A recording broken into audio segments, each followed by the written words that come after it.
Hello everybody, good morning.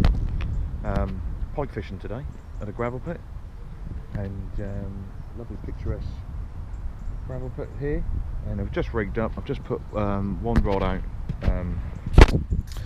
straight out in front, not too far out in front, you notice. I've just got a baby trout on there, dead bait, 15 pound main line. It's a pike rod. I think this is a Drennan pike rod multiplier, and we've probably got it set at about 10 foot, something like that. And I've just put it right out in front. It's the first one I've rigged up. Bailiff's just come round and just sort of said hello, hello, hello. So we've just sorted all that out. So the plan is, I'm just sticking with the dark water. You know, it's a bright sunny day, horror, and so you'd use the trees to find the dark water. Okay, that's my way of doing it. So there's nothing wrong with fishing too close to the bank like this. Okay, I've had some of my best pike close in like that, and I've got some different dead baits. I've got smelt, mackerel, trout, roach, things like that. So I'll just rigged up my landing net. I've got my got to have a mat of a certain size. I've got the other rod there. I'm now going to rig up.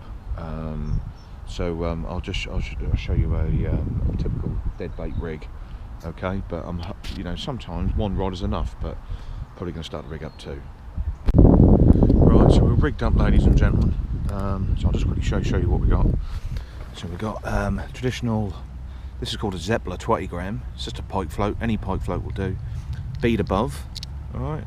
And then you got your snap tackle here. Now you can buy these in a shop or you can make them yourself. I've got a video online where you can make them. This is about £30 wire, crimps, swivel, and then there's some you know, I'm not sure what size hooks these are, trebles, but you can buy them in a packet, or you can buy them singly or whatever. 15 pound line is a good line to use, and then you can see a stop knot just here. Okay, and then that'll just, you know, you just adjust this depth to find the depth, and you want this on the bottom. Okay, you want this rig on the bottom, and you can introduce some pop-ups, some buoyancy wood inside the dead bait to lift it up off the bottom, and you just want to weight it down with these lead shot here. So just quickly put on a dead bait. I've got some roach in here, some other bits and pieces. I've got some mackerel, some dinner there as well. That's the important bit. Don't come without your dinner. Just try and snap off dead bait. They've only just come out of the freezer, which is not ideal, but all you do, keep an eye on the one you've got out. Remember, you keep an eye on your pike gear when you're dead baiting, because you don't want the fish to gut hook. Alright, you don't, you know. So all I do is put this is semi-barbed, so make sure you put the barb bit in the top of the fish, just under the, depends how big you got it set up, but usually a lot of people put it under that dorsal there, but as long as you've got it doesn't really matter too much. Roach are quite scaly, so as long as you've got the barbed hook in, not the semi-barbed ones, because they'll slide out, and then you just put this last one through the head. Doesn't really matter how you do it, as long as you've got a couple of barbs exposed like that. And there you go. That's it. Simple as. And then we just cast it out, mate.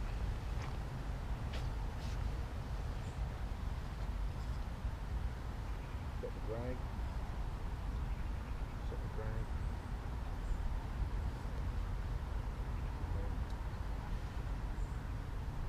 Flip it out for a start.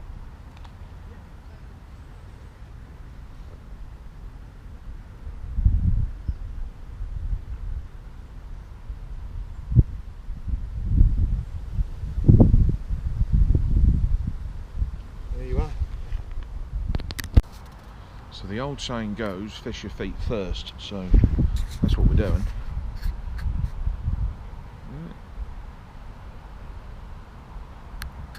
So the plan is, what I've told myself to do, I'm going to give the dead baits half an hour, and then we're going to move. Alright, So because we've sort of been, you know, rigging up and this is out and the other, it's going to settle down a little bit before I move. So we'll just, you know, give the dead baits, you know, 20 minutes or so, and then we'll recast them in a different location, give them like 20 minutes, and then we'll just sort of move to a different spot, and we'll search for a fish that way. You're not allowed to lure fish in here because it's a carp fishery, which is fair enough, because you know, you don't want to foul hook a carp or anything like that. So yeah, you just keep moving until you bump into one. It's as simple as that. You generally get bigger fish on dead baits, get a lot of small fish on the my dead baits are still frozen at the minute, so we're just waiting for them to thaw out. But yeah, the bigger they get, the biggies on the dead baits. I don't know if you can see that over there, but that float is sort of angled at like 45 degrees. That means it's actually found the bottom right there. I casted it right out in front of here, and that's drifted round, you see. So that'd be interesting to know.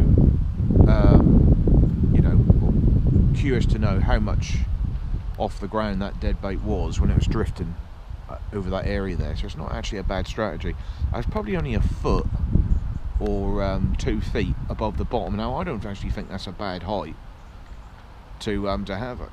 So, you know, if you know right out there that's on the bottom, that's probably about 15 foot there, I would say. It's always good to search the waters, you see. But I know reading a book, this is about 20, the maximum depth is about 20 foot, and I think it's along that bank. This is the deep end. Got to be a little bit mindful of other anglers, carp anglers, that I don't overcast and end up getting in a, well, I don't think I'll get in an argument or a disagreement, but it'd be sort of a bit of a, you know, you've casted over a bloody line sort of thing. The forecast was scheduled cloudy today. It was a little bit sunny a while ago, but it's come over nice and cloudy, which is good. It's, you can get a lot of issues with predation nowadays, some sort of fisheries, but this one's got an otter fence, so it should have any sort of predation. So the pike are allowed. There's plenty of food for the pike, and the pike don't get eaten, and nor do the roach and the rudd and all the other bits and pieces. So now I read in a book this particular pond, there's pike up to 25 pounds in here. So that's pretty big pike. I'm not sure if I've had a 25. I may have. I've had one. I've definitely had a 20. Getting close to that. So I know what it's all about. They're quite powerful old fish. But yeah, it'd be nice to get a double anyway. People. So I've just moved again. Just give it a bit of time in that corner. Overhanging trees, it making casting very difficult, so I've just moved to a swim where the bailiff said it would be, you know, it was a good pike swim. So this is the one, look. So I've still got the trout on. I swapped over to a smelt on this other outfit I've got here. He said don't fish too far out, so I'm just putting it there for now. We're thinking about baiting up with half a mackerel on this rod here, pulling off the trout and putting that on there. I'm also considering, if I hadn't had anything in a few hours time, I might actually start just twitching my dead baits in. I might just move my seat a bit closer to that sleeper there and just cast a wobbled dead bait and just retrieve it very gently through here. Now we're in October, there's no lure fishing at the minute. It's because it's a carp fishery and those are the rules. But I'm going to try and, you didn't hear me say this, but I'm going to try and bend those rules a little bit by just using a dead bait and just twitching it in. All right, there's no one else around me or anything, so there's going to be no problems at all. And that particular bait will just be, you know, just to the bottom anyway. But it's just a method which sometimes, if your dead baits aren't producing and you haven't got a live bait, a twitched dead bait can sort of, you know, do something, and sometimes can get you a something. So you can I am allowed to live bait here, but I haven't got no maggots and I haven't got my feeder rod, float rod with me. So whether a live bait would be, you know, would be the way to go here. Dead baits do produce the bigger fish, but a live bait might get you that that run, that strike. So we're going to go for the wobble dead bait in a minute. Right, so hooking up a wobbled smelt. You get the top hook on the dead bait rig. Find the one with the barb in it. Alright, two others are semi-barb. Put that through the nose. Alright, and if you've already gone through the nose, just find another slot in the nose somewhere. It's very bony. And just put that in there. Now that's going to deal with the cast. And then all you do, this is the assist hook. And you just put it somewhere in its upper bag. Just plonk it there with a nice bow in the wire there. And that's it. And you just literally, you just cast it out. You just cast that out. And just retrieve it very slowly. Let it sink as close to the bottom as you dare, and then just twitch it along the bottom. And that's all you do. And just do a fan technique. So this is the wobbled dead bait trick. Alright, and all it is a dead bait setup. Something like a smelt is good. These do fall a bit, quite a bit, but you just have to keep resetting them.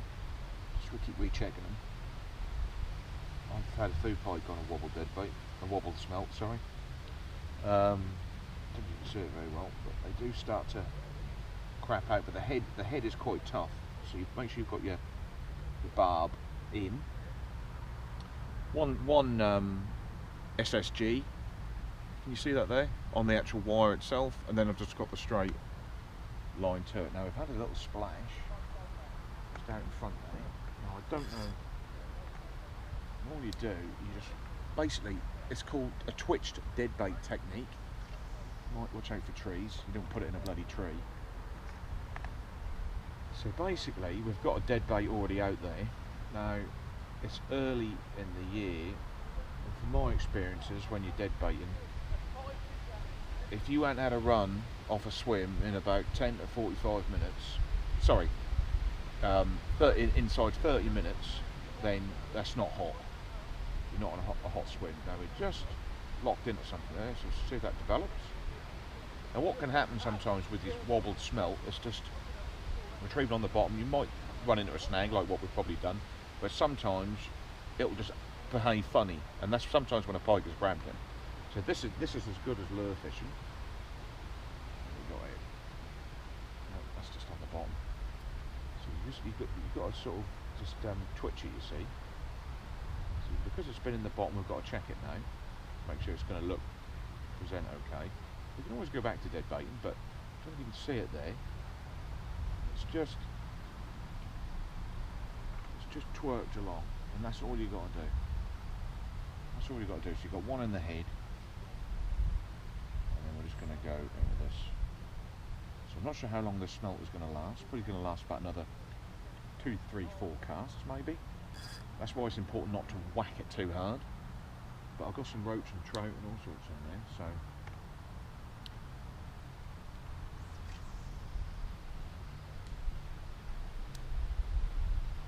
I'm not actually meant to be lure fishing in here, but for me a wobbled dead bait is almost like a dead bait, so, and it is a dead bait, so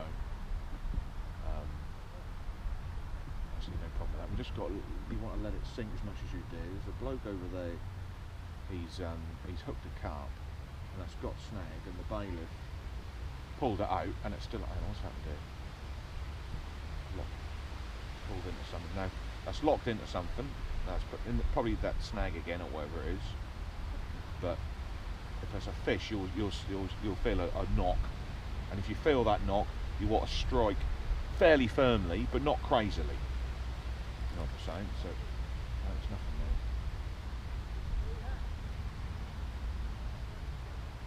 So there's the bailiff walking around there now.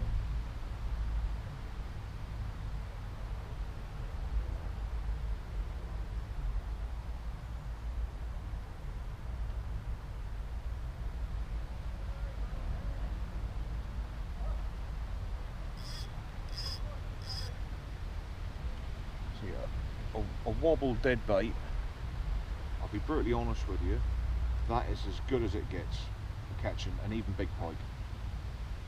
A wobbled dead bait, or a twitch dead bait. See, they're still in good condition. Still in good condition. No,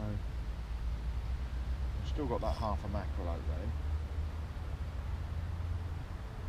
And this is the first time I've fished it, so I spent the morning sort of, eventually got hold of the bailiff, told me where the deepest water was, and he told me where the pike come out, and it's along this bank.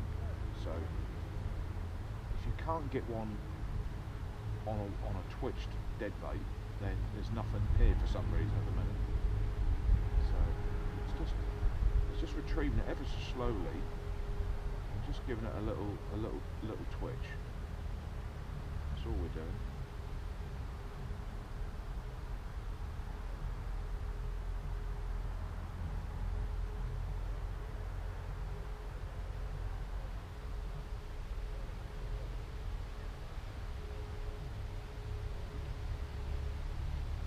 Like this, it's not as if we're, because with lures you have to retrieve a lot faster, but with a dead bait it's just a very twitched, gentle sort of thing, and even when you're bringing it in close, just don't pull it out of the water straight away. Sometimes you'll have one stalking it, an inquisitive stalker sort of thing. I think early in the year, you're going to struggle to get one on a dead bait. It's where lures are generally going to pick off, and there'll be smaller fish. So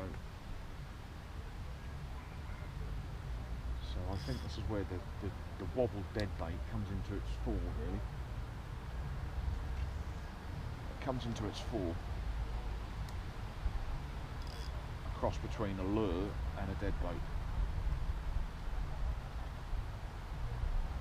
Just going to switch it off and save the battery for a bit. So I've just been chatting with the bailiff, and he's told me the best swims for pike. These ones along here. So we're going to give it a go. Give it half an hour. If we don't have anything, we just move to the next one. Do it like that. So as you can see, I've got one in here, trout in there. I've got a roach out there. We haven't had anything in, I don't know, 20 minutes. I'll just try and get one of these other ones. So a little roach just jumped out of the water there. So if you're looking for fish, looking for a pike which is there, you'll see a load of roach just dive out of the water. So obviously a good sign that there's a pike there. But that doesn't mean there's necessarily a pike there. That could have. We'll see a few more jump out of the water. So we're just gonna. A nice bit of cloud cover. I find a good time is as the sun starts going down, as it just starts to getting dark. That's a good time. Change your light. So, and obviously another one is if you've got the wind, try and fish a swim where if it's a long lake, a real long lake, and you've got the wind, you want to be on the wind side end. And so that's a good indicator. But yeah, so we're just looking. If we get a take on a dead bait, you don't want to leave it too long. You don't want to gut hook himself. You don't want to do that. Okay, I've got gear, pliers and snips and forceps and all that sort of stuff. But what you want to do is the float usually goes under and sort of darts away. You know, I wouldn't say strike straight away, but you don't want to hang around too long. It's a difficult one to judge, but you just want to. If the float's moving away, that's an indication that he's obviously got the bait in its mouth. So within the next few seconds, you want to think about striking. Don't go berserk when you strike, but you just want to tighten up, get your drag set right, because you don't know what sort of fish it is, and then you just want to sort of a heave into it, and maybe even a second one as well, but not crazily. And remember to have your drag set right, because if it is a good fish, it will just go. And if you haven't got your drag set correctly and it's clamped up, it'll snap your line. So, and that has happened to me before. So you just want to sort of make sure you know, before you strike, just make sure that the drag is set just right, how you want it for playing the fish, and then away you go. More often than not, you get away with it. It'll be like a 5 to 8 pound fish, but you know, 10 pound fish can just tear off, you know. But a real lunker, if he's going south, north, whatever you want, if he's going there, that's where he's going, and he'll take your line with you, and he'll snap your line. So there you go. Bon appetit. Nice pike there.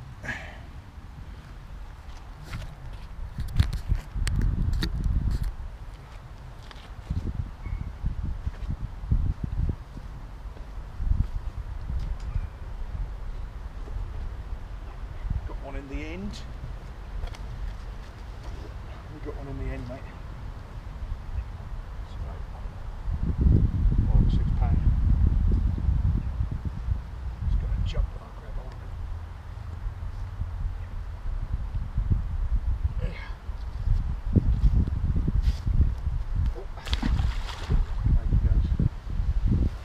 Back he goes.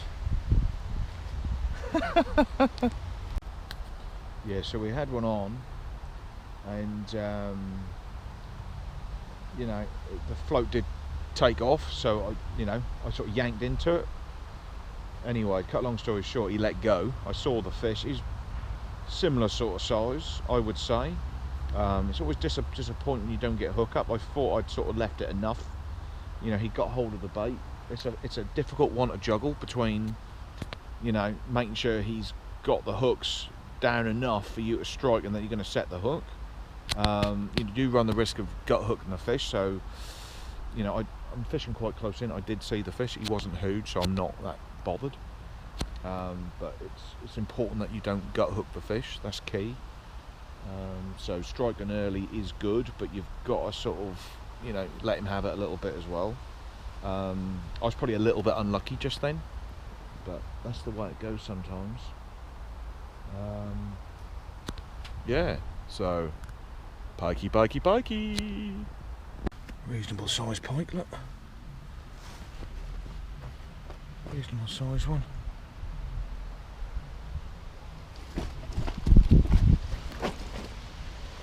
Reasonable size. So there we are, we've done it again. We've cracked the code again. So please subscribe to my channel. Many more videos coming along the way. Thanks for watching, and see you soon. Cheers. So we got another one, another pike here. There's some funny little lacerations there. Reasonably good condition. Something. Stay there, mate. Stay there, mate. Looks like another pike's had tried to have a go at him or something, or an otter or something. There's scars here, look. Okay, let's put him back. There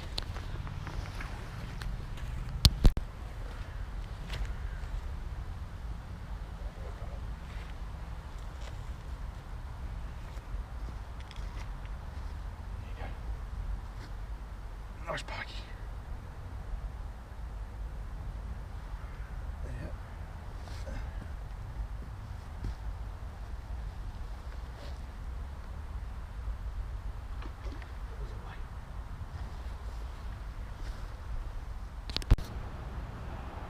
Yeah, so dead baits, they generally sort out the better fish.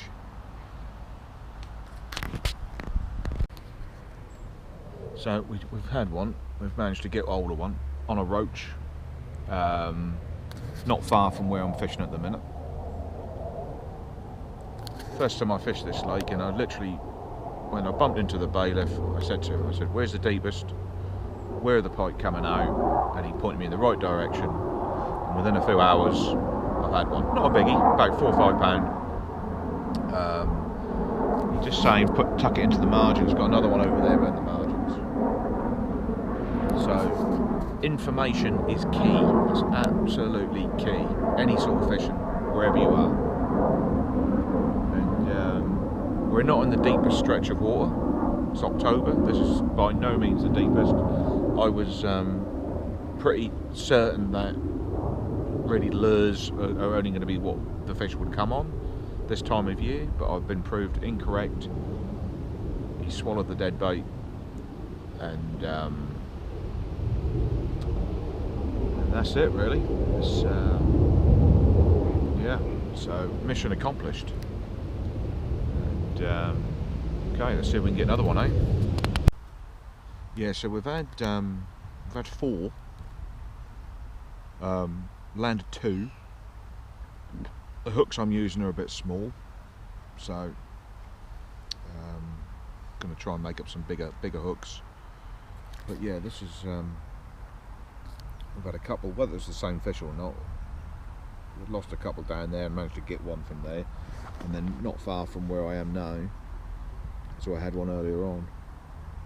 So the light's sort of starting to go a bit now. You know, it's like why we're sort of catching smallish pike. You know, it's not a bad thing, because you know it may not be too long before a decent one grabs hold of it. So if you're catching fish, my advice would be is you know, just to stay put and just to keep fishing. Maybe that bigger fish won't be too far away, but it does alarm me a little bit that, you know, they've all been the same size roughly. But that's better than catching bugger all. But I still say, if you want a bigger fish, you really do have to fish at the bigger fish locations. And, you know, it could be on like a river, or you know, or a specimen sort of syndicate lake or something like that. These day ticket places do hold big fish. They do have them in here, but you know, there's hordes and hordes of jacks and smaller fish. You know, and that account for sort of, you know, 75% of the fish, and then there's a small percentage of big fish. Do you know what I'm saying? And they're slower, lazier, might be sitting in the deeper water. You know, so it's just, you know. But for me, if you want to go for a real monster, go where the real monsters have been known to have been caught and put in the time. And that's it. That's pretty much all I've got to say, really.